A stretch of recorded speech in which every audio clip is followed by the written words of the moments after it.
Hello दोस्तों, स्वागत है आप सभी का आपके अपने YouTube channel competitive classes for library science में। दोस्तों, यह जो क्लास होती है वह Bihar librarian KVS NBS EMRS DSSB UGC net JRF और राजस्थान लाइब्रेरियन तथा जितनी भी कॉम्पिटिटिव एग्जाम जो कि लाइब्रेरियन से संबंधित हो उसके लिए अति महत्वपूर्ण क्लास है। और इस क्लास में हम लोग तो दोस्तों, ये आपके स्क्रीन पे टेलीग्राम चैनल का लिंक दिया हुआ है, जिसके माध्यम से आप हमारे टेलीग्राम चैनल से जुड़ सकते हैं। वहाँ पे आप सभी को लाइब्रेरी साइंस की जितनी भी नई वैकेंसी होती है उसकी जानकारी उपलब्ध कराई जाती है। और आप हमारे व्हाट्सएप चैनल से जुड़ सकते हैं, अथवा कोई भी प्रश्न अथवा डाउट हो तो आप मेरे व्हाट्सएप नंबर 7991102709 पे कांटेक्ट कर सकते हैं। अगर आप हमारे इस चैनल पर नए हैं तो एक बार सब्सक्राइब अवश्य करेंगे। और जीरो टू हीरो बैच जो कि मैंने शुरू किया था और बीच में कुछ दिनों के लिए ये बंद था क्योंकि मेरी तबीयत थोड़ी अच्छी नहीं थी, और पुनः मैं आप सभी के लिए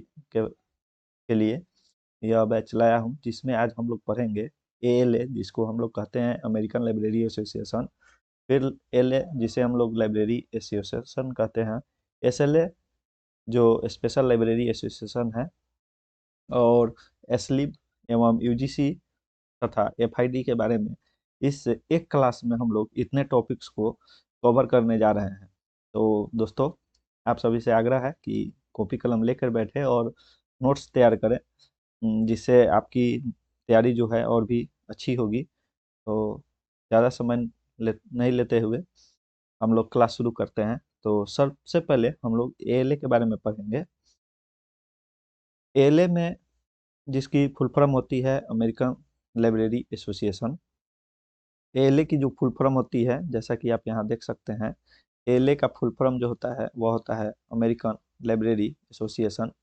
और अमेरिकन लाइब्रेरी एसोसिएशन की बात करें तो हम लोग तो सर्वप्रथम मेलविल डेवी के द्वारा इन्हीं के प्रयास से 1876 यानी 1876 ईस्वी में अमेरिकन लाइब्रेरी एसोसिएशन की स्थापना की गई। और यह जो है विश्व का सबसे पुराना पुस्तकालय संघ है। ठीक है।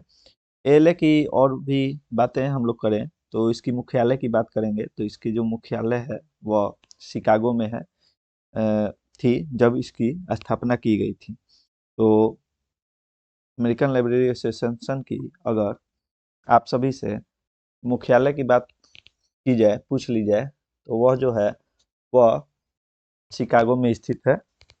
इसके बाद एएलए के जो प्रथम संस्थापक सचिव, जैसा कि मैंने बताया, मेलविल डेवी महोदय को माना जाता है। विश्व में ग्रंथालय विज्ञान के विकास की शुरुआत जो हुई थी वह एएलए के द्वारा ही किया गया था। तो यह आपसे यहाँ से एक प्रश्न बन सकता है कि ग्रंथालय विज्ञान यानी कि लाइब्रेरी साइंस की जो विकास की शुरुआत हुई थी वो कहाँ से हुई थी। तो वह एएलए के निर्माण से इसके माना जाता है। और अमेरिका में पुस्तकालय विज्ञान शिक्षा हेतु सर्वप्रथम स्कूल ऑफ लाइब्रेरी इकोनॉमी का आरंभ किया गया, जो कि कोलंबिया से किया गया था। और यह जो स्कूल ऑफ लाइब्रेरी इकोनॉमी जो है इसको आरंभ करने वाले भी मेलविल डेवी महोदय ही हैं। और एएलए के द्वारा 1948 और 1953 में दो शक्तिशाली स्टेटमेंट को अंगीकार किया गया। इसके द्वारा दो स्टेटमेंट दिया गया, जिसमें प्रथम जो स्टेटमेंट था वह था ग्रंथालय अधिकारों का विधेयक, और दूसरा जो स्टेटमेंट था एएलए की पढ़ने की स्वतंत्रता। तो आपसे प्रश्न इस प्रकार से पूछ ली जाएगी कि जो निम्नलिखित में से कौन सा एएलए द्वारा स्टेटमेंट स्वीकार किया गया है। उसमें ये दोनों रहेंगे ऑप्शंस में, ग्रंथालय अधिकारों का विधेयक और पढ़ने की स्वतंत्रता। और इसके साथ ही दो अन्य विकल्प दिए हुए रहेंगे, और इसके ऑप्शन इस प्रकार से रहते हैं कि ए और B correct, A B C are correct, C और डी आर करेक्ट, और all of the above correct. इस प्रकार से प्रश्न पूछे जाएंगे। तो आप सभी इसको याद रखेंगे कि ग्रंथालय अधिकारों का विधेयक और पढ़ने की जो स्वतंत्रता है, ये जो स्टेटमेंट है वह एएलए द्वारा लिया गया है। तो अभी तक हम लोगों ने क्या पढ़ा? सर्वप्रथम तो हम लोगों ने पढ़ा कि अमेरिकन लाइब्रेरी एसोसिएशन, जिसकी फुल फॉर्म होती है अमेरिकन लाइब्रेरी एसोसिएशन, एएलए को कहते हैं। और इसके योगदान बनाने में इसके संस्थापक जो है मेलविल डेवी को माना जाता है। ठीक है। और इसकी जो स्थापना हुई थी वह 1876 ईस्वी में हुई थी। इसके द्वारा एएलए के द्वारा दो स्टेटमेंट का अंगीकार किया गया था। पहला जो स्टेटमेंट था वह था ग्रंथालय अधिकारों का विधेयक, और दूसरा जो स्टेटमेंट था वह था पढ़ने की स्वतंत्रता। ठीक है, अमेरिका में जो है पुस्तकालय विज्ञान के लिए स्कूल ऑफ लाइब्रेरी इकोनॉमी का आरंभ किया गया था। कहाँ से किया गया था? तो वह है कोलंबिया से शुरू किया गया था, जो कि यहाँ पे लिखा हुआ है। और इसके संस्थापक में जो सचिव थे एएलए के, वो मेलविल डेवी को माना जाता है। ठीक है, इतना आशा करता हूँ कि आप सभी समझ गए होंगे। इसके आगे जो है एएलए के कुछ प्रकाशन भी हम लोग देखेंगे कि एएलए के द्वारा कौन कौन सी चीज का प्रकाशन किया जाता है। तो एएलए की प्रकाशन की बात अगर हम लोग करें तो एएलए के द्वारा अमेरिकन लाइब्रेरी मैगजीन का प्रकाशन किया जाता है। उसके पश्चात एएलए अवार्ड और नोटेबल सील्स का भी प्रकाशन होता है। एएलए ईयर बुक का प्रकाशन किया जाता है। साथ ही ALA handbook of organization and members a directory, जो कि एनुअल यानी कि वार्षिक तौर पे इसका प्रकाशन किया जाता है। तो एएलए के ये प्रमुख प्रकाशन है। इसके अलावा अमेरिकन लाइब्रेरीज का प्रकाशन किया जाता है, जो कि इसकी आवृत्ति मंथली होती है, यानी मासिक रूप से इसको प्रकाशित किया जाता है। एएलए स्टोर भी होता है, और वाशिंगटन न्यूज़लेटर का प्रकाशन भी एएलए द्वारा किया जाता है। परीक्षा में पूछी जाएगी कि वाशिंगटन न्यूज़लेटर का प्रकाशन किसके द्वारा किया जाता है, तो आप सभी इसका जवाब देंगे एएलए के द्वारा। इसमें ऑप्शंस में एएलए, एलए, सिलिप और भी अन्य ऑप्शन आईएएस, एलआईसी या कुछ भी, जितने भी आप लोग टर्म्स पढ़े हैं उसमें से कोई ऑप्शन दिया रहेगा, परंतु इसका जो सही उत्तर होगा वह एएलए हो जाएगा। तो वाशिंगटन न्यूज लेटर जो है वह एएलए के द्वारा प्रकाशित किया जाता है। इसके प्रमुख प्रकाशन है लाइब्रेरी टेक्नोलॉजी प्रोजेक्ट रिपोर्ट भी, यानी लाइब्रेरी टेक्नोलॉजी से संबंधित जो रिपोर्ट प्रकाशित की जाती है वह एएलए के माध्यम से प्रकाशित किया जाता है। तो अभी तक हम लोगों ने पढ़ा कि एएलए यानी अमेरिकन लाइब्रेरी एसोसिएशन, जिसकी स्थापना मेलविल डेवी महोदय द्वारा 1876 ईस्वी में की गई थी। इसके पश्चात हम लोगों ने देखा कि इसका जो मुख्यालय है वह शिकागो में स्थित है। जब अमेरिकन लाइब्रेरी एसोसिएशन की स्थापना हुई थी, ठीक है, उसके बाद हम लोगों ने पढ़ा कि स्कूल ऑफ लाइब्रेरी इकोनॉमी, जो कि कोलंबिया से आरंभ किया गया था, और स्कूल ऑफ लाइब्रेरी इकोनॉमी आरंभ करने का मुख्य जो कारण था वह था जो अमेरिका में पुस्तकालय विज्ञान शिक्षा, जैसे कि भारत में पुस्तकालय विज्ञान शिक्षा की अगर बात की जाए तो आप लोगों ने पढ़ा होगा सियाजी राव गायकवाड़ तृतीय जो थे, जो कि 1910 और 11 में 1910 से पुस्तकालय विज्ञान की शुरुआत भारत में की थी। जबकि ये देखिए अमेरिका विकसित है, उसके पीछे कारण है, कहीं ना कहीं वहाँ पे लाइब्रेरी जो है उसके उसको क्या उपयोगिता होती है उसको बढ़ावा दी जाती है। भारत में जहाँ बात की जाए तो लाइब्रेरी साइंस की जो पढ़ाई की शुरुआत सियाजी राव गायकवाड़ ने बड़ौदा के जो बड़ौदा नरेश के नाम से जाना जाता है 1911 ईस्वी में की थी। परंतु 1876 ईस्वी में ही यहाँ पे स्कूल ऑफ लाइब्रेरी इकोनॉमी आरंभ कर दिया गया था कोलंबिया में। अब सोचिए कितने साल पहले यहाँ पे शिक्षा की अलख जग गई थी, और यहाँ पे लाइब्रेरी को कितना महत्व दिया गया था। हालांकि भारत में भी लाइब्रेरी को महत्व दिया गया था, और बहुत से पुराने अगर देखेंगे प्राचीन काल में, जैसे कि नालंदा विश्वविद्यालय की थी, तक्षशिला विश्वविद्यालय की, विक्रमशिला विश्वविद्यालय, ये सब जो थी, तो बहुत सारे पुस्तकालय भी थे उस समय। अकबर जब थे तो भारत में लाइब्रेरी का शौकीन थे, और वे वहाँ पे धर्म ग्रंथों अथवा अन्य प्रकार के ग्रंथों का संकलन हुआ करता था। परंतु अमेरिका अभी तक इस इन सब चीज़ों में आगे रहा है। ठीक है, इसके बाद हम लोग पढ़े हैं कि 1948 ईस्वी में जो है ग्रंथालय अधिकारों का विधेयक नाम का स्टेटमेंट जो है एएलए द्वारा स्वीकार किया गया था। और फिर पढ़ने की जो स्वतंत्रता है वह 1953 ईस्वी में 1953 ईस्वी में इस स्टेटमेंट को एएलए के द्वारा अंगीकार किया गया। इसके बाद हम लोगों ने देखा कि एएलए के कुछ प्रमुख प्रकाशन हैं, जैसे कि सिलिप के भी कुछ प्रोडक्ट और सर्विस है, जो कि मैं आगे बताऊंगा। क्योंकि सिलिप का हो गया, ओसीएलसी का हो गया, अ, उनके कौन से प्रोडक्ट हैं, कौन कौन से प्रकाशन हैं, ये परीक्षा में इससे संबंधित प्रश्न पूछी जाती है। तो एएलए के कुछ प्रकाशन की बात करें हम लोग तो अमेरिकन लाइब्रेरी मैगजीन हो गया, एएलए अवार्ड नोटेबल सील्स हो गया, एएलए ईयर बुक हो गया, और ALA handbook of organization of members, जो कि वार्षिक रूप में प्रकाशित की जाती है। अमेरिकन लाइब्रेरीज हो गया, एएलए स्टोर हो गया, वाशिंगटन न्यूज़लेटर हो गया और लाइब्रेरी टेक्नोलॉजी प्रोजेक्ट रिपोर्ट हो गया। तो ये कुछ प्रमुख उनके प्रकाशन थे जिसको आपको हर हाल में याद कर लेना है, क्योंकि इन्हीं में से कोई एक के दे दिया रहेगा और पूछ दिया जाएगा कि निम्नलिखित में से किसका प्रकाशन है। तो उसमें आपको जवाब देना पड़ेगा कि ये सभी जो है वो एएलए के हैं। बाकी अन्य भी जो हैं, जैसे जैसे मैं टॉपिक आगे पढ़ाऊंगा तो उसको मैं डिस्क्राइब करते चलूंगा और उसके भी जो प्रमुख प्रकाशन है उसकी भी जानकारी मैं आप सभी को उपलब्ध करवाऊंगा। ठीक है। अब जो है एएलए के द्वारा जो है वह कुछ अवार्ड भी दिया जाता है। तो अमेरिकन लाइब्रेरी एसोसिएशन द्वारा कौन कौन से अवार्ड दिए जाते हैं, तो यहाँ पे आप लोग देखेंगे जो कि लिखा हुआ है दी कैडल कोट मेडल अवार्ड दिया जाता है। और यह किसके द्वारा दिया जाता है, तो इसका जो सही उत्तर हो जाएगा वह तो हो जाएगा कैडल कोट मेडल अवार्ड जो है एएलए द्वारा दिया जाता है। ठीक है। और यह किसके लिए दिया जाता है, तो यह अवार्ड जो है बच्चों के लिए सबसे प्रस्थिति प्रतिष्ठित, यहाँ पे प्रतिष्ठित होगा। ठीक है। अमेरिकी चित्र पुस्तक के लिए दिया जाता है।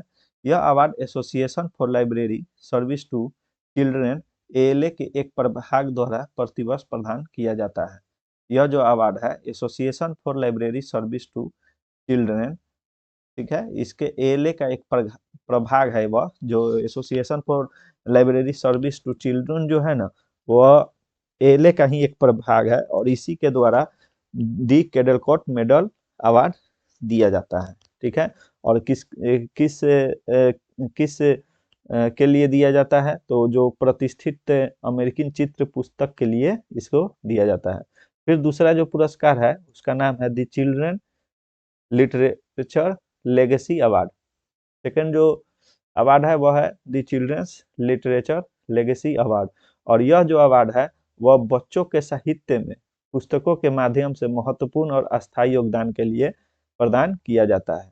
तो ये दूसरा अवार्ड हो गया। फर्स्ट अवार्ड तो मैंने आप सभी को बताया कि दी कैडलकॉट मेडल अवार्ड है, जो कि अमेरिकी चित्र पुस्तक के लिए दिया जाता है। और यह जो दिया जाता है association for library service to children के द्वारा दिया जाता है। और ये जो है वह एएलए का ही एक प्रभाग है, यानी अमेरिकन लाइब्रेरी एसोसिएशन का ही एक भाग है और इसी के द्वारा द कैडलकॉट मेडल अवार्ड दिया जाता है। फिर the children literature legacy award दिया जाता है और यह बच्चों के साहित्य में पुस्तकों के माध्यम से महत्वपूर्ण और अस्थायी योगदान के लिए प्रदान किया जाता है।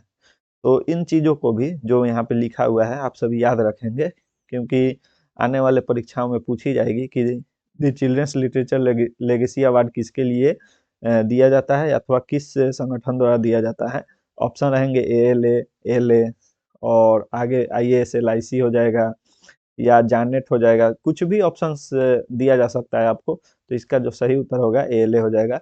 नेक्स्ट हम लोग अवार्ड की बात करते हैं, तो नेक्स्ट है the Newbery medal award. तो the Newbery medal award जो है यह अवार्ड भी association of library service to children के द्वारा दिया जाता है। ये किस एसोसिएशन द्वारा दिया जाता है, तो एएलए के द्वारा दिया जाता है, लेकिन एएलए के भी बहुत सारे प्रभाग बांटे हुए हैं। तो उसमें से एक है association of library service to children. तो इसके द्वारा एएलए के द्वारा ही बच्चों के अमेरिकी साहित्य के लिए सबसे विशिष्ट योगदान के लिए दी न्यूबेरी मेडल अवार्ड दिया जाता है। यहाँ पे हम लोगों ने 3 अवार्ड की चर्चा की। First award the Caldecott medal award, second award the children's literature legacy award, third जो हम लोगों ने पढ़ा वह है द न्यूबेरी मेडल अवार्ड। ठीक है। तो इसके आगे हम लोग देखेंगे कि दी मार्गरेट मैन साइटेशन अवार्ड, जो कि चौथा अवार्ड है, जो कि एएलए के द्वारा दिया जाता है। तो दी मार्गरेट मैन साइटेशन अवार्ड्स, यह अवार्ड जो है कैटलॉगिंग और वर्गीकरण यानी कैटलॉगिंग और जो क्लासिफिकेशन होता है उसके क्षेत्र में बहुमूल्य योगदान के लिए दिया जाता है। तो आपसे अगर परीक्षा में पूछी जाए कि दी मार्गरेट मैन साइटेशन अवार्ड किस कारण से दिया जाता है, किस कैसा योगदान के लिए दिया जाता है, तो आप लोग बताएंगे कि कैटलॉगिंग और क्लासिफिकेशन यानी कैटलॉगिंग और वर्गीकरण के क्षेत्र में बहुमूल्य योगदान के लिए the Margaret Mann citation award प्रदान किया जाता है। ठीक है। इसके आगे है the John Cotton Dana library public relations award. तो यह जो the John Cotton Dana library public relation award है, यह भी एएलए के द्वारा दिया जाता है। और यह अवार्ड जो है पुस्तकालय में उत्कृष्ट संचार अभियानों के लिए दिया जाता है। तो यह जो अवार्ड है उत्कृष्ट संचार अभियानों के लिए दिया जाता है। कौन सा अवार्ड? तो the John Cotton Dana library public relations award. ठीक है, एक बार में बात करें तो यहाँ पे देखेंगे हम लोग कि कुछ अवार्ड्स हैं और मेडल्स हैं जो किस क्षेत्र में दिए जाते हैं। यहाँ पे देखेंगे तो Melvil Dewey award, Melvil Dewey award भी जो है, अभी तो हम लोगों ने पिछले स्लाइड में जो पढ़ा, ये प्रमुख 5 अवार्ड पढ़ा जो एलए के द्वारा दिया जाता है। इसके अलावा भी कुछ अवार्ड हैं और कौन से अवार्ड किसके लिए दिया जाता है इसके हम लोग पढ़ेंगे। तो इसमें है first Melvil Dewey award. Melvil Dewey award जो है एलए के द्वारा ही दिया जाता है। तो किस लिए? तो क्रिएटिव प्रोफेशनल अचीवमेंट्स के लिए मेलविल डेवी अवार्ड को एलए के द्वारा दिया जाता है। फिर हो गया मैक कोल्विन मेडल अवार्ड, और मैक केल्विन ने ही डिमांड एंड सप्लाई थ्योरी दिया था। और मैक केल्विन मेडल अवार्ड जो है वह सिलिप, जिसे हम लोग पहले लाइब्रेरी एसोसिएशन के नाम से जानते थे, और 2002 ईस्वी से इसका नया जो नामकरण हो गया सिलिप हो गया। तो इसके द्वारा मैक कोल्विन मेडल अवार्ड दिया जाता है। वहीं हम लोग वेटली मेडल की बात करें तो वेटली मेडल जो अवार्ड है यह भी लाइब्रेरी एसोसिएशन के द्वारा दिया जाता है। और जोसेफ डब्ल्यू लिपिनकोट अवार्ड जो है वह जोसेफ डब्ल्यू लिपिनकोट के द्वारा प्रेजेंट किया जाता है। और इसमें जो अवार्ड है यह लाइब्रेरी के क्षेत्र में, यानी librarians for outstanding participation in professional, तो जो आउटस्टैंडिंग कार्य करते हैं, उत्कृष्ट कार्य करते हैं लाइब्रेरियन के क्षेत्र में, उन्हें जोसेफ डब्ल्यू लिपिनकोट अवार्ड से सम्मानित किया जाता है। और यह जो अवार्ड है वह लाइब्रेरी एसोसिएशन द्वारा दिया जाता है, न कि एएलए द्वारा दिया जाता है। इसके अगला टॉपिक मैं पढ़ाऊंगा एएलए एएलए लाइब्रेरी एसोसिएशन। उसमें भी जो अवार्ड जब हम बताएंगे कि कौन कौन से अवार्ड लाइब्रेरी एसोसिएशन द्वारा दिया जाता है, तो उसमें हम लोग इसकी चर्चा करेंगे। जोसेफ डब्ल्यू लिपिनकोट अवार्ड की चर्चा करेंगे, फिर से मैक कोल्विन मेडल अवार्ड की चर्चा करेंगे, और व्हिटले मेडल की भी अवार्ड की चर्चा करेंगे। अब एक है एफआईडी एसा रंगनाथन अवार्ड। तो यह जो है डॉक्टर एसा रंगनाथन द्वारा के इसके इन्हीं के ऑनर में दिया जाता है। और जो क्लासिफिकेशन के क्षेत्र में आउटस्टैंडिंग कार्य यानी कि उत्कृष्ट कार्य करते हैं उन्हें एफआईडी डॉक्टर एसा रंगनाथन अवार्ड से सम्मानित किया जाता है। कौला गोल्ड मेडल की बात करें तो पीएन कौला जो भारत के थे उन्हीं के नाम पे यह है। कौला गोल्ड मेडल अवार्ड जो है वह इंटरनेशनल अवार्ड है एक प्रकार का, और यह जो है outstanding contribution in librarianship and documentation, यानी कि लाइब्रेरियनशिप और डॉक्यूमेंटेशन के क्षेत्र में उत्कृष्ट कार्य के लिए कौला गोल्ड मेडल अवार्ड दिया जाता है। तो ये कुछ प्रमुख मेडल्स थे जो कि हम लोगों ने पढ़ा और एएलए के बारे में हम लोगों ने जानकारी ली। ठीक है, इसके बाद हम लोग एएलए भी पढ़ेंगे। तो दोस्तों अब हम लोग पढ़ेंगे लाइब्रेरी एसोसिएशन के बारे में। और लाइब्रेरी एसोसिएशन की बात करें तो लाइब्रेरी एसोसिएशन की स्थापना जो है 5 अक्टूबर 1877 को ग्रेट ब्रिटेन में हुआ था, और इसका जो मुख्यालय है वह लंदन में स्थित है। तो लाइब्रेरी एसोसिएशन की स्थापना आपसे पूछी जाती है कब है, तो लाइब्रेरी एसोसिएशन की जो स्थापना है वह 5 अक्टूबर 1877 में हुई थी, और इसका जो मुख्यालय है वह लंदन में स्थित है। और सन 2002 में लाइब्रेरी एसोसिएशन जो है वह सिलिप के नाम से हो गया, जो कि मैं पहले भी आप सभी को बता चुका हूँ, और 2002 ईस्वी में ये हुआ था। और लाइब्रेरी एसोसिएशन जो है वह लाइब्रेरी एसोसिएशन और आईआईएस, जिसका फुल फॉर्म है इंस्टीट्यूट ऑफ इंफॉर्मेशन साइंटिस्ट, तो ये दोनों को ही मिलाकर सिलिप संस्था का गठन किया गया था, और सिलिप की स्थापना 2002 ईस्वी में हुई थी। इस चीज़ को आप सभी याद रखेंगे। और सिलिप के कुछ प्रोडक्ट और सर्विसेज भी हैं जो जो कि इस प्रकार से हैं कि जो सिलिप है वह एमराल्ड जर्नल का जो है वह प्रकाशन करता है। और IRWI, जिसका फुल फॉर्म याद रखेंगे, परीक्षा में पूछा जाता है कि IRWI का मतलब क्या होता है। तो इसका मतलब जो है इंफॉर्मेशन रिसर्च वॉच इंटरनेशनल होता है। इंफॉर्मेशन रिसर्च वॉच इंटरनेशनल और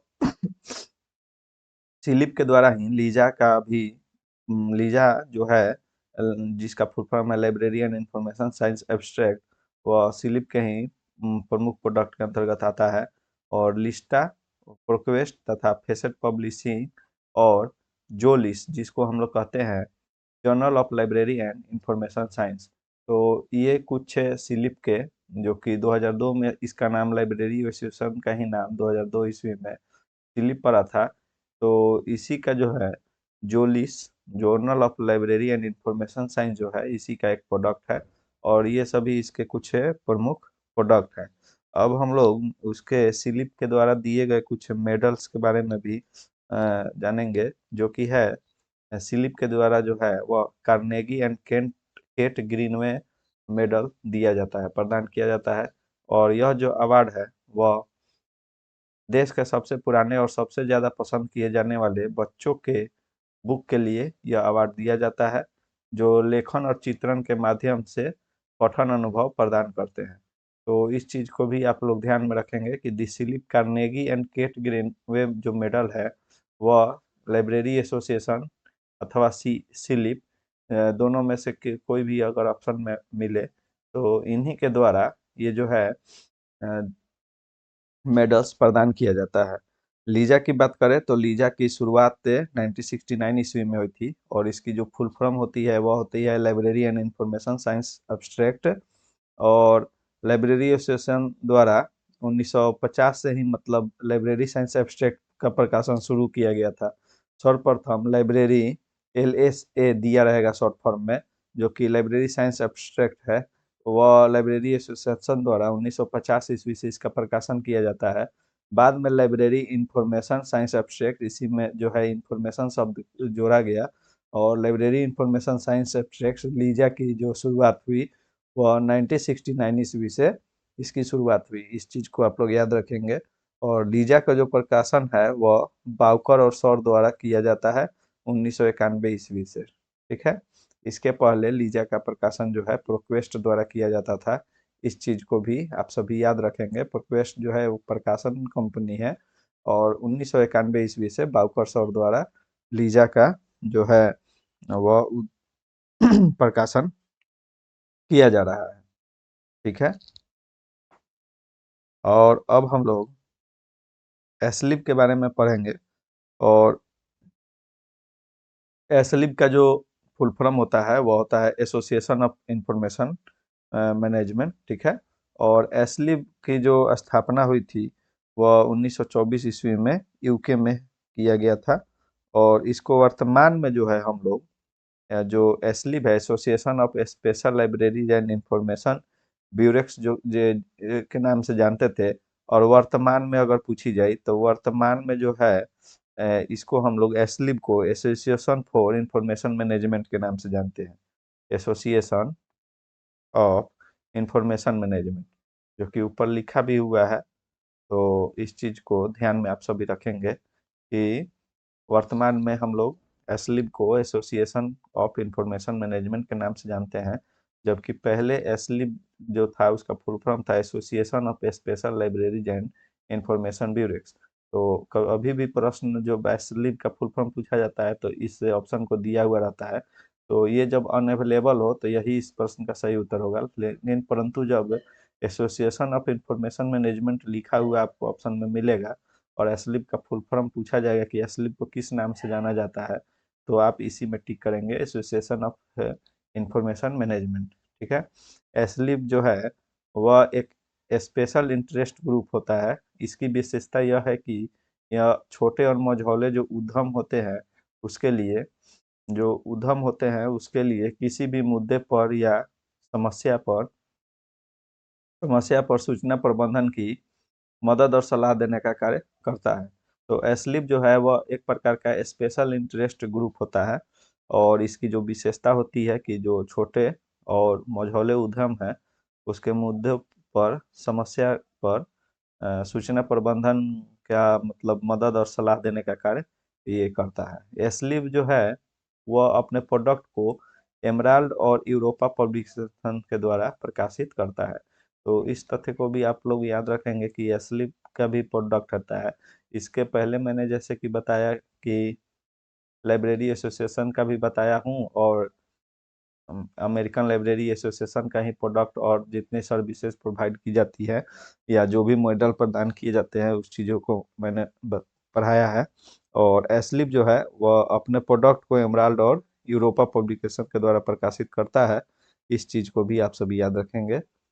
एस्लिप जो है इसके द्वारा मैनेजिंग इंफॉर्मेशन नामक, एस्लिप के द्वारा क्या है, मैनेजिंग इंफॉर्मेशन नामक पत्रिका का प्रकाशन साल में 10 बार किया जाता है। चूंकि साल में 12 महीने होते हैं, परंतु इसका जो प्रकाशन है 10 बार ही साल में, एक साल में टोटल 10 बार ही किया जाता है और इसके सदस्यों में वितरित किया जाता है। तो इस चीज़ को भी आप लोग याद रखेंगे। एस्लिप का जो कुछ महत्वपूर्ण बात थी, जैसे कि एस्लिप की फुल फॉर्म क्या होती है, तो association of special libraries and information bureaus इसके और इसकी स्थापना जो है 1924 में यूनाइटेड किंगडम में यानी कि ब्रिटेन में हुई थी। और वर्तमान में जो एस्लिप है उसको हम लोग एसोसिएशन ऑफ इंफॉर्मेशन मैनेजमेंट के नाम से जानते हैं।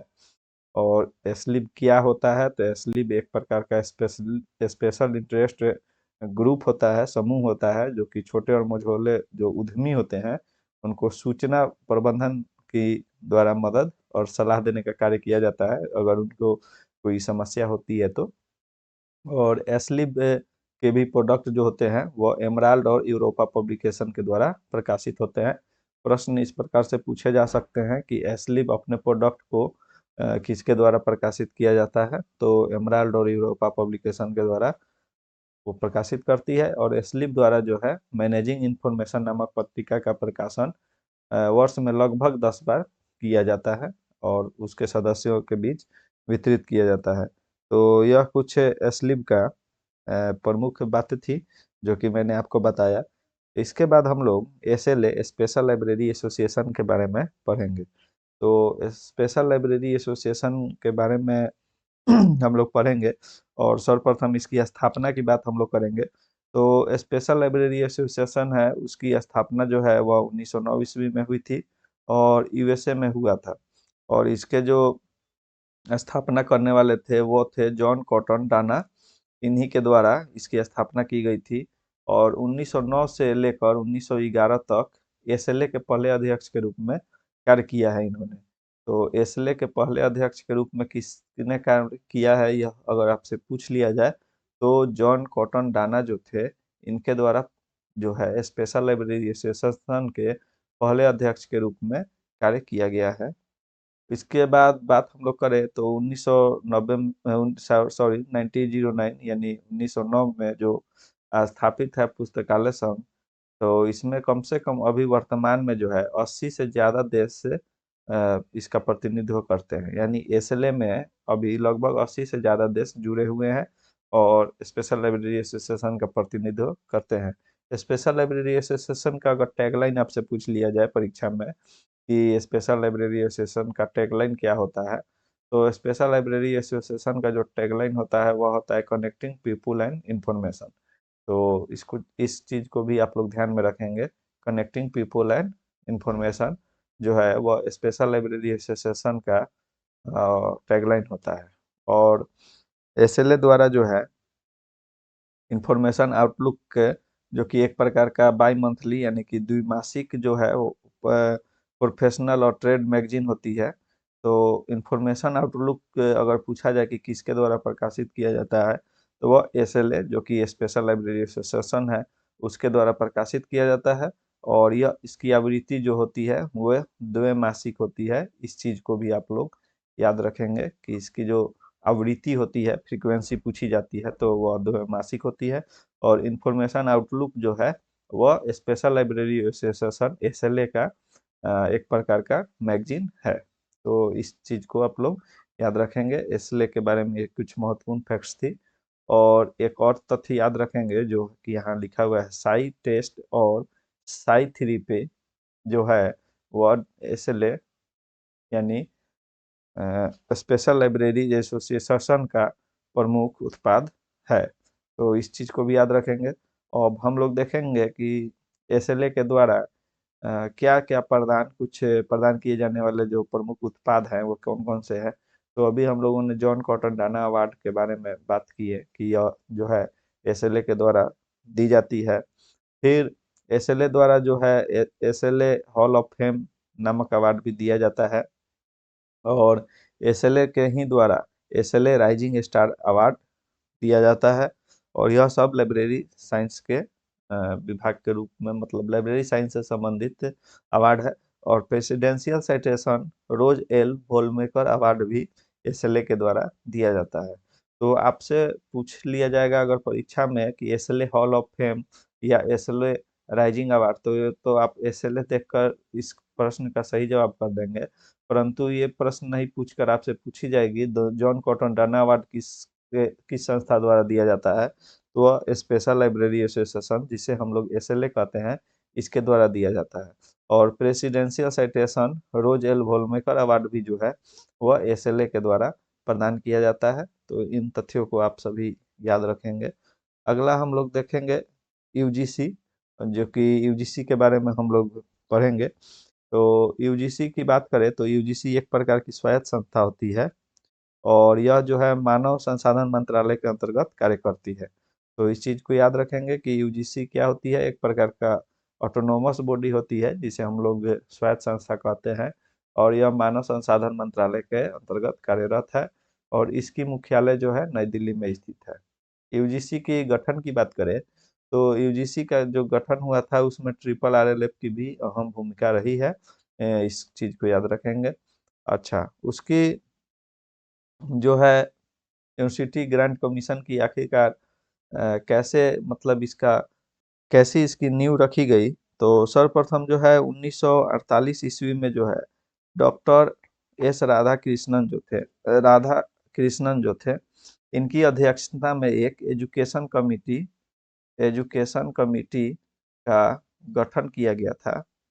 एजुकेशन कमिटी का गठन किया गया था और इस एजुकेशन कमीशन का कहना था कि जो पहले जो था, जिस प्रकार से यूनिवर्सिटी ग्रांट कमीशन हुआ करती थी, कमेटी हुआ करती थी, जो आज़ादी से पूर्व हुआ करती थी, तो उसका गठन करने की बात कही गई थी।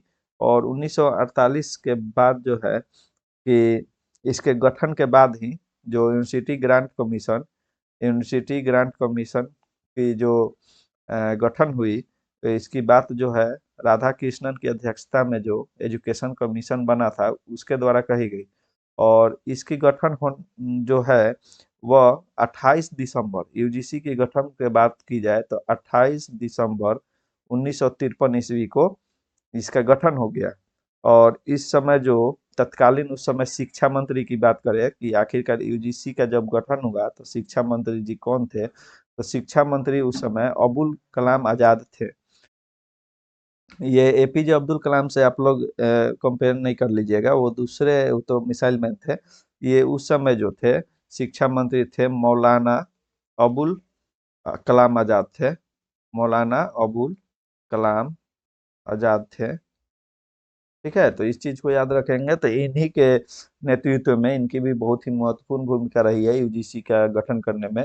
तो 1853 ईस्वी में यूजीसी का गठन तो हो गया था, परंतु जो है इसके जो विधेयक है जो कि संसद में पेश हुआ था वह 1956 में पेश हुआ। और यह सुचारू रूप से जो कार्यरत हुआ यूजीसी, मतलब कार्य करना अपना शुरू किया, वह 1956 ईस्वी से ही कार्यरत किया। और जब इसका स्थापना हो गया, तो अगर आपसे पूछा जाए कि यूजीसी के प्रथम अध्यक्ष कौन थे, तो प्रथम अध्यक्ष जो थे वह थे सीडी देशमुख जी। सीडी देशमुख याद रखेंगे आप सभी। सीडी देशमुख थे जो थे वह यूजीसी के प्रथम अध्यक्ष के रूप में जाने जाते हैं। और जो यूजीसी का जो, मतलब जो ग्रांट कमीशन जब ये नींव रखा गया था तो उस समय जो है इसके अध्यक्ष शांति स्वरूप भटनागर थे। परंतु जब 1956 में संसद से पास हो जाता है, संसद द्वारा स्वीकृति दी जाती है यूजीसी के गठन के लिए, यूजीसी के निर्माण के लिए, तो उस समय जो इसके प्रथम अध्यक्ष थे वह सीडी देशमुख थे। और हम लोग यूजीसी के बारे में और बात करें तो इसकी भूमिका की बात करें कि यूजीसी की क्या-क्या भूमिका होती है। तो यह जो है मैं यहाँ पे लिखवाऊँगा नहीं, मैं बोल देता हूँ, आप सभी नोट कर लेंगे। तो यूजीसी तो सबसे इम्पोर्टेंट जो है इनफिलिपनेट, इसका नाम आप लोग ने सुना होगा। इनफिलिपनेट, इनफिलिपनेट का आप लोग नाम सुना होगा। तो यूजीसी का जो है, इन्होंने इनफिलिपनेट का गठन किया 1991 ईस्वी में गठन किया। और यह जो इनफिलिपनेट है एक प्रकार का पुस्तकालय नेटवर्क है। और यह जो है विश्वविद्यालय में पुस्तकालयों का नेटवर्क विकसित करता है, जिसे समस्त विश्वविद्यालय को एक नेटवर्क के माध्यम से समस्त यूनिवर्सिटीज को एक नेटवर्क के माध्यम से जोड़ने का कार्य करता है इनफिलिपनेट। तो इसमें यूजीसी की महत्वपूर्ण भूमिका रही है, एक पॉइंट तो ये हो गया। और दूसरा है जो यूजीसी का कार्य है वह है शैक्षणिक और विश्वविद्यालय विकास के जो तकनीकी सहायता होते हैं वो प्रदान करना है। यूजीसी का कार्य क्या होता है? अनुदान प्रदान करना होता है। जितने भी यूनिवर्सिटीज होते हैं उनको अनुदान दिया जाता है ताकि उसमें पुस्तकालय विकास हो सके, उस यूनिवर्सिटी का विकास हो के। तो इसीलिए तो यूजीसी का गठन किया गया था। फिर इसमें जो है इसका प्रमुख जो भूमिका होती है, शोध जो होती है, शोध हम लोग करते हैं। जो नेट की तैयारी कर रहे होंगे वो जानते हैं इस विषय में। तो शोध की प्रवृत्ति है, इसको बढ़ावा देने के लिए भी यूजीसी कार्य करती है। यूजीसी के द्वारा एसओयूएल सॉफ्टवेयर, जिसे हम लोग सॉफ्टवेयर फॉर यूनिवर्सिटी लाइब्रेरी कहते हैं, इसका भी गठन किया गया था। इसका गठन मेनली किया गया था इसलिए कि जो पुस्तकालय जो है, पुस्तकालय प्रबंधन सॉफ्टवेयर के रूप में इसे जानते हैं। पुस्तकालय प्रबंधन सॉफ्टवेयर के रूप में हम लोग सब सॉल्व को जानते हैं। तो यूजीसी की क्या भूमिका है? तो इनफिलिपनेट का गठन किया 1991 में, जिसमें समस्त यूनिवर्सिटीज को एक नेटवर्क के माध्यम में बांधा गया। अनुदान देना इसका कार्य है और निरंतर जो यूनिवर्सिटीज होती है उसके विकास के लिए कार्य करती है। तो यूजीसी का प्रमुख कार्य है। तथा शोध प्रवृत्ति जो होती है उसको बढ़ावा देने में भी यूजीसी के महत्वपूर्ण भूमिका होती है। साउल जो है एसओयूएल सॉफ्टवेयर फॉर यूनिवर्सिटी लाइब्रेरी याद रखेंगे, चाहे या तो आप कहीं नोट्स बना रहे हैं तो नोट करते चलेंगे। पुस्तकालय प्रबंधन सॉफ्टवेयर होता है, यह एक प्रकार का पुस्तकालय प्रबंधन सॉफ्टवेयर है। तो यूजीसी के बारे में हम लोगों ने पढ़ा अभी। हम लोगों ने यह पढ़ा कि यूनिवर्सिटी एक स्वायत्त संस्था होती है, ऑटोनोमस बॉडी होती है।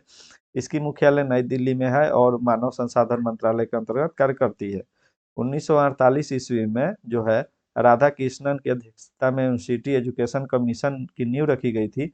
और इसी के आधार पे इनमें कहा गया कि यूजीसी का गठन किया जाना चाहिए। तो यूजीसी का गठन जो है 28 दिसंबर 1953 ईस्वी को कर दिया गया था। परंतु ये जो संसद में हम लोगों का पास हुआ वह 1956 ईस्वी में यूजीसी को मान्यता मिली, मतलब संसद से पास किया गया। और निरंतर 1956 ईस्वी से ही यूजीसी अपना कार्य, गठन की बात कही जाएगी तो आप 1953 टिक करेंगे परीक्षा में। वही बात अगर कह दी जाए कि निरंतरता से कब से कार्य करना शुरू किया, तो वह 1956 से कार्य किया। उस समय के शिक्षा मंत्री जो थे वह मौलाना अबुल कलाम आजाद थे। और यूजीसी के जो प्रथम अध्यक्ष के रूप में है वह सीडी देशमुख को नामित किया गया था। सीडी देशमुख प्रथम अध्यक्ष थे। यूजीसी के गठन और इसकी भूमिका की हम लोग ने अभी बात की। तो आप भी जानते हैं कि यूजीसी जो है, जिस प्रकार ट्रिपल आरएलएफ के बारे में हम लोगों ने पढ़ा था कि ट्रिपल आरएलएफ जो होती है वह भारत में जितने भी पब्लिक लाइब्रेरी होते हैं किसी भी स्टेट अथवा केंद्र सरकार के अंतर्गत जो भी आती है पब्लिक लाइब्रेरी, उसके विकास के लिए जो कार्य ट्रिपल आरएलएफ जो है, ट्रिपल आरएलएफ जिसकी स्थापना 1972 ईस्वी में की गई थी, जो कार्य ये करती है, ये भी तो अनुदान देने का कार्य करती है पब्लिक लाइब्रेरी को। और ये पब्लिक लाइब्रेरी के विकास से तो अनुदान देती है, उसकी सहायता करती है। और इसके क्या क्या रेशियो होते हैं राज्य सरकार को प्रदान किया जाता है, 50-50 रेशियो होती है, 90-10 रेशियो होती है, और एक 60-40 रेशियो है, जो कि मैंने पिछले अपने क्लास में जिसमें कि मैंने ट्रिपल आर पढ़ाया था वो सभी पढ़ाया हूँ। तो वैसे ही जो यूजीसी का जो भूमिका है वह यूनिवर्सिटी से संबंधित है। तो यूनिवर्सिटीज में उसके विकास के लिए यूजीसी के बहुत महत्वपूर्ण भूमिका रही है। सर्वप्रथम तो आप लोग याद रखेंगे कि इनफिलिपनेट का जो गठन है यूजीसी द्वारा ही किया गया। और इसलिए किया गया ताकि सभी समस्त विश्वविद्यालय को एक नेटवर्क के माध्यम से जोड़ा जा सके और एक स्थान पे रहे, ताकि उससे जो यूजर्स हैं, जो पढ़ने वाले हैं, उनको समस्या ना हो। फिर अनुदान, यूनिवर्सिटीज को जो अनुदान देने का कार्य करती है वो यूजीसी ही देती है। शोध प्रवृत्ति को बढ़ावा देना तथा सोल सॉफ्टवेयर का भी निर्माण यूजीसी के द्वारा किया गया है।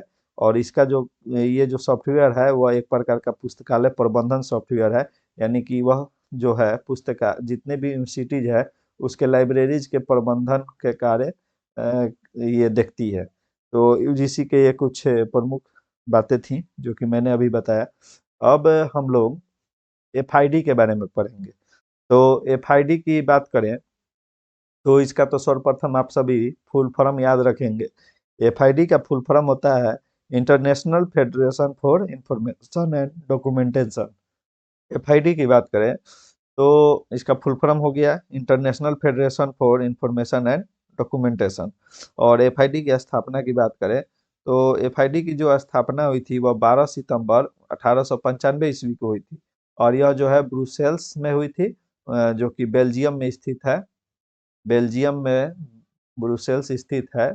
और यहीं पे 12 सितंबर 1895 ईस्वी को एफआईडी की स्थापना की गई थी। और एफआईडी की स्थापना करने में पॉल आउटलेट और हेनरी ला फाउंटेन, ये चीज आप याद रख पढ़े होंगे आप लोग कि यूडीसी की जो स्थापना हुई थी 1905 ईस्वी में। यूडीसी का मतलब जो निर्माण हुआ था, स्थापना नहीं, निर्माण जो हुआ किया गया था। और यूडीसी जो है डीडीसी पे आधारित है, डीवी डिसिमल क्लासिफिकेशन। डीडीसी की स्थापना जो मेलविल डेवी ने 1876 ईस्वी में ये दिया था।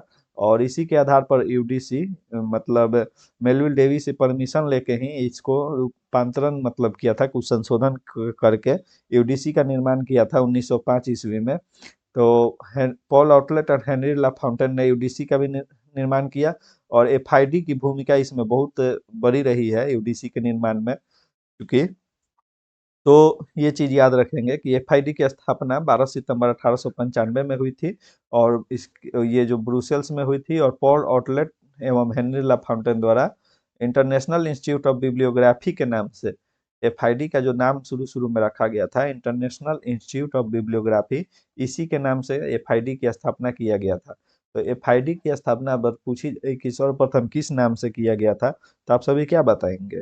आप सभी को यही बताना होगा कि इंटरनेशनल इंस्टीट्यूट ऑफ बिब्लियोग्राफी के नाम से एफआईडी की स्थापना हुई थी। और 1934 में इसका मुख्यालय ब्रुसेल्स से बदलकर, क्योंकि चूंकि शुरू शुरू में तो एफआईडी की स्थापना ब्रुसेल्स में हुई थी, मैंने यहाँ पर आया, लेकिन वर्तमान में जो इसका मुख्यालय है एफआईडी का, वह दी हेग में स्थित है, जो कि नीदरलैंड में अवस्थित है। नीदरलैंड एक देश है, उसी की राजधानी हेग है, दी हेग। और यहीं पे इसका स्थानांतरण कर दिया गया था। तो परीक्षा में ये भी पूछा जाता है कि एफआईडी का जो है वह मुख्यालय कब परिवर्तित किया गया, तो वह 1934 ईस्वी में की गई थी। और अभी कहाँ है, तो हेग नीदरलैंड में अवस्थित है। इसको याद रखेंगे, ठीक है। और समय समय पर जो एफआईडी, जैसे कि शुरू शुरू में इंटरनेशनल इंस्टीट्यूट ऑफ बिब्लियोग्राफी नाम से इसको एफआईडी का स्थापना किया गया था, तो उसमें कुछ कुछ संशोधन भी हुए थे। किस प्रकार से उसका संशोधन हुआ, तो याद रखेंगे यहाँ पे 1931 ईस्वी में जो है वह the international institute for documentation, इसका नाम पड़ा the international institute for documentation. 34 इसके बाद याद रखिएगा, 31 के बाद 34 इसका मुख्यालय चेंज कर दिया गया था दी हेग में। तो 31 में इसका एक बार नाम चेंज हुआ, the international institute for documentation इसका नाम था। फिर 1937 ईस्वी में the international federation for documentation, the international federation for documentation इसका नाम पड़ा 1937 ईस्वी में। और 1937 ईस्वी के बाद 1988 ईस्वी में इसी नाम में एक इंफॉर्मेशन शब्द जोड़ा गया। तो द इंटरनेशनल फेडरेशन फॉर, जहाँ पहले डॉक्यूमेंटेशन थी 1937 ईस्वी में, वहाँ पे इंफॉर्मेशन एंड डॉक्यूमेंटेशन कहा गया। तो अगर आपसे परीक्षा में पूछी जाए कि एफआईडी में इंफॉर्मेशन शब्द कब जोड़ा गया, तो उस चीज को आपको बताना होगा कि 1988 ईस्वी यानी 1988 ईस्वी में इंफॉर्मेशन शब्द को जो है एफआईडी में जोड़ा गया। तो एफआईडी के बारे में हम लोगों ने अभी अध्ययन किया। इसकी प्रमुख चीजें ये थी कि 1895 ईस्वी में ब्रुसेल्स में इसकी स्थापना हुई थी। फिर इसका जो 1934 में मुख्यालय चेंज करके दी हेग में कर दिया गया। और इसके नाम में संशोधन हुआ, जो कि 1931 में इसका नाम था the international institute for documentation. इस नाम को 1937 में चेंज कर कर the international federation for documentation कर दिया गया। और इसी नाम को, जो 1937 से चला आ रहा था, 1988 ईस्वी में जो है इंफॉर्मेशन शब्द जोड़ दिया गया। तो 1988 में the international federation for information and documentation, एफआईडी का फुल फॉर्म हो गया। और एफआईडी के बारे में और जानते हैं तो ये जो है मैंने जो बताया कि 1988 में एफआईडी में इंफॉर्मेशन शब्द जोड़ा गया था। और इसके बाद जो है 1895 में एफआईडी द्वारा जो है यूनिवर्सल बिब्लियोग्राफिकल रिपोजिटरी की शुरुआत की गई थी। 1895 ईस्वी में एफआईडी, चूंकि जब गठन ही हुआ था 1895 ईस्वी में एफआईडी की, उसी समय से द यूनिवर्सल बिब्लियोग्राफी रिपोजिटरी की शुरुआत की गई है। एफआईडी की सबसे बड़ी उपलब्धि की बात करें तो यूडीसी के निर्माण को माना जाता है। शुरू शुरू में ही ने बताया था कि हेनरी ला फाउंटेन और जो पॉल ऑटले थे वो डीडीसी के ही अध्ययन कर डीडीसी में ही कुछ रूपांतरण करके यूडीसी का निर्माण किया था 1905 ईस्वी में। और इसमें जो एफआईडी की भूमिका महत्वपूर्ण रही है। और एफआईडी के भी स्थापनकर्ता कौन है तो पॉल ऑटलेट और हेनरी ला फाउंटेन ही हैं। और यूडीसी का निर्माण पॉल ऑटलेट और हेनरी ला फाउंटेन द्वारा डीडीसी का संशोधित करके किया गया था, और यह 1905 ईस्वी में किया गया था। तो अभी हम लोगों ने इस क्लास में पढ़ा, आप सभी यहाँ देखेंगे, इस क्लास में हम लोगों ने पढ़ा एएलए के बारे में हम लोगों ने पढ़ा। फिर इसके बाद एएलए के कुछ प्रमुख प्रकाशन थे, इसके बारे में भी हम लोगों ने पढ़ा। एएलए के द्वारा कौन कौन से अवार्ड दिए जाते हैं, जैसे कि कैडलकॉट मेडल अवार्ड हो गया, चिल्ड्रंस लिटरेचर लेगेसी अवार्ड हो गया, the Newbery medal award हो गया, फिर the Margaret Mann citation award, जो कि कैटलॉगिंग और क्लासिफिकेशन के क्षेत्र में बहुमूल्य योगदान के लिए दिया जाता है। The John Cotton Dana award भी जो है, लाइब्रेरी पब्लिक रिलेशंस अवार्ड जो है एएलए द्वारा दिया जाता है। और उसके बाद हम लोगों ने कुछ लाइब्रेरी एसोसिएशन के बारे में पढ़ा कि उसकी स्थापना कब हुई थी, उसका नाम चेंज कर सिलिप कब कर दिया गया, इसकी मुख्यालय कहाँ स्थित है, इसके कुछ प्रोडक्ट और सर्विस कौन कौन से हैं। तो और इसके बाद हम लोगों ने लाइब्रेरी एसोसिएशन के मेडल्स के बारे में भी पढ़ा। और इस स्लाइड में हम लोगों ने पढ़ा था लाइब्रेरी एसोसिएशन के, जैसे कि विटले मेडल लाइब्रेरी एसोसिएशन द्वारा दिया जाता है, और मैककॉल्विन अवार्ड भी सिलिप लाइब्रेरी एसोसिएशन ही बाद में सिलिप बना है उसके द्वारा दिया जाता है। फिर जोसेफ डब्ल्यू लिपिनकोट अवार्ड जो है वह लाइब्रेरी एसोसिएशन के द्वारा दिया जाता है। तो इस प्रकार से हम लोगों ने लाइब्रेरी एसोसिएशन का भी अध्ययन किया। और लीजा के बारे में भी पढ़ा कि लीजा की स्थापना 1969 में हुई थी। लीजा का चूंकि निर्माण लाइब्रेरी साइंस एब्स्ट्रैक्ट से ही हुआ है। लाइब्रेरी साइंस एब्स्ट्रैक्ट जो है यूके में 1950 ईस्वी से एक प्रकार का सार जो था उसका प्रकाशन शुरू किया गया था। बाद में इसको लीजा कर दिया गया, library and information science abstract. ठीक है, इसमें इंफॉर्मेशन साइंस शब्द, इंफॉर्मेशन शब्द जोड़ा गया 1969 में। और उसके बाद हम लोगों ने पढ़ा कि एसलिब के बारे में पढ़ा, एसलिब की स्थापना कब हुई, उसको प्रेजेंट में किस नाम से हम लोग जानते हैं, उसका क्या कार्य है, उसके द्वारा कौन कौन से प्रोडक्ट किसके द्वारा प्रकाशित किया जाता है। और इसके जो एक पत्रिका होती है जो कि मैनेजिंग इंफॉर्मेशन है, वो साल में 10 बार इसका प्रकाशन किया जाता है और सदस्यों के बीच वितरित किया जाता है। तो इस प्रकार हम लोगों ने एएलए, एलए और एसलिब के बारे में पढ़ा। उसके बाद हम लोगों ने स्पेशल लाइब्रेरी एसोसिएशन, जिससे संबंधित क्वेश्चन अवश्य ही पूछे जाते हैं परीक्षाओं में, तो उसके बारे में हम लोगों ने पढ़ा कि जॉन कॉटन डाना महोदय द्वारा 1909 से 11 के बीच में पहले अध्यक्ष थे, और 1909 ईस्वी में स्पेशल लाइब्रेरी एसोसिएशन की स्थापना की गई थी। इसमें 80 से ज़्यादा देश जुड़े हुए हैं, और इसका जो टैगलाइन है वह है कनेक्टिंग पीपुल एंड इंफॉर्मेशन। तो एसएलए के बारे में भी हम लोग अध्ययन किए। एसएलए के जो प्रमुख अवार्ड है उसके बारे में भी हम लोगों ने देखा। उसके बाद हम लोगों ने यूजीसी के बारे में पढ़ाई की, यूजीसी का गठन किस प्रकार से हुआ, उस समय शिक्षा मंत्री कौन थे, और यूजीसी के जो प्रथम अध्यक्ष थे वो कौन थे, जो कि सीडी देशमुख महोदय थे। फिर हम लोगों ने इसकी भूमिका और इसकी गठन और भूमिका के बारे में पढ़ा। फिर हम लोगों ने एफआईडी के बारे में अध्ययन किया। तो एफआईडी के बारे में उसके नाम में कुछ संशोधन हुए थे, तो 1931, 1937 और 1988 में इंफॉर्मेशन शब्द जोड़ा गया था। इस प्रकार से हम लोगों ने इतने सारे टॉपिक्स को इस क्लास में शामिल किया और हम लोगों ने इसका अध्ययन किया। जैसे जैसे हम लोग आगे बढ़ेंगे वैसे वैसे इस इन सभी टॉपिक्स के बारे में और सारी भी जानकारियां हम लोगों को पढ़ने को मिलेगी और भी गहन अध्ययन करेंगे।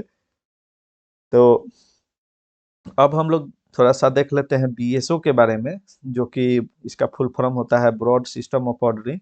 और बीएसओ जो है वह एफआईडी जो कि 1895 ईस्वी में मतलब इसका गठन हुआ था। और यूनेस्को की जो बात थी 1946 ईस्वी में इसका गठन हुआ था। इन दोनों की सहायता से 1978 में बीएसओ यानी ब्रॉड सिस्टम ऑफ ऑर्डरिंग का निर्माण हुआ था। और इसके निर्माणकर्ता जो थे इरिक जे कोर्ट्स और जी एल लॉयड और डी सिमैंडी थे। तो बीएसओ से अधिक अंदर से सवाल नहीं पूछा जाता, यही पूछा जाता है कि इसकी स्थापना कब हुई थी और इसके स्थापनाकर्ता में किसकी भूमिका थी। और 2002 में जो है एफआईडी को भंग कर दिया गया, इस चीज को भी याद रखेंगे। ये एफआईडी कब समाप्त कर दिया गया, तो 2002 ईस्वी से इसका कोई अस्तित्व नहीं रहा अब। 2002 से मतलब इसको भंग कर दिया गया। तो इस क्लास में हम लोग इतना कुछ पढ़े। तो आप सभी से निवेदन है कि आपने चैनल को सब्सक्राइब नहीं किया है तो हमारे इस चैनल को अधिक से अधिक सब्सक्राइब करें और दोस्तों के बीच में शेयर करें। और आपको ये क्लास कैसी लग रही है वो कमेंट के माध्यम से हमें फीडबैक भी अपना दें, ताकि इसमें कुछ कमी रह गई होगी तो मैं अगले क्लास में उसकी पूर्ति करने की कोशिश करूंगा। और बस आप सभी से यही निवेदन है कि हमारे चैनल को सब्सक्राइब कर लें। इससे के आगे जो है हम लोग सूचना साक्षरता के बारे में पढ़ेंगे। और जो 7 फेसेट ऑफ क्रिस्टिन ब्रूस के जो 7 फेसेस थे उसके बारे में हम लोग अध्ययन करेंगे। और 7 pillars of information literacy model भी अगले क्लास में हम लोग पढ़ेंगे। फिर यूजर एजुकेशन के बारे में पढ़ेंगे। और ऐसे ही पढ़ते हुए हम लोग इस यूनिट को जल्द से जल्द समाप्त करने की कोशिश करेंगे। तो थैंक यू दोस्तों, थैंक यू सो मच। और आप हमारे जो हैं टेलीग्राम चैनल से भी जुड़ सकते हैं, जो कि डिस्क्रिप्शन में दिया हुआ है। उस लिंक के माध्यम से आप अथवा क्यूआर कोड को स्कैन करके मोबाइल से आप हमारे टेलीग्राम चैनल से जुड़ सकते हैं। तो थैंक यू दोस्तों, थैंक यू हमारे इस क्लास में बने रहने के लिए, थैंक यू सो मच।